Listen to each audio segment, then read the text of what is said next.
The summers are here and it's time to give your plants some special care. Summer in India are very stressful for plants and your plant's baby might experience wilting or leaf burns, and that's never a good thing as a plant parent. So here are some tips to take care of your plants this summer season. If you have plants in your south or west facing balcony, either move them out of the afternoon sun or create a cloth screen to lessen the strong sunlight. The summer afternoon sun is very strong and causes leaf burns.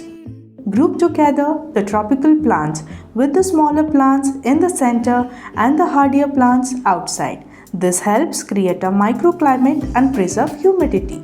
For your indoor plants, group them together and use a humidifier to keep the tropical plants happy. Dry and hot summer air strips the leaves of the moisture.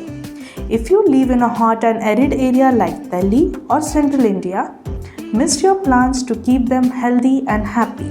Water your plants in the morning before the sun peaks to give the plant a full day of hydration.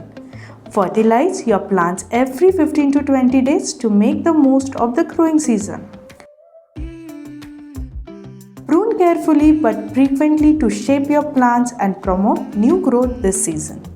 Summers are a great time for succulents. They love the bright, warm weather, but try to keep them out of the harsh afternoon sun.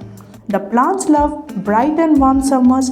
All we need to give them is a sunscreen and some hydration, and they are good to go. So give your plants some extra love this summer and enjoy your beautiful garden.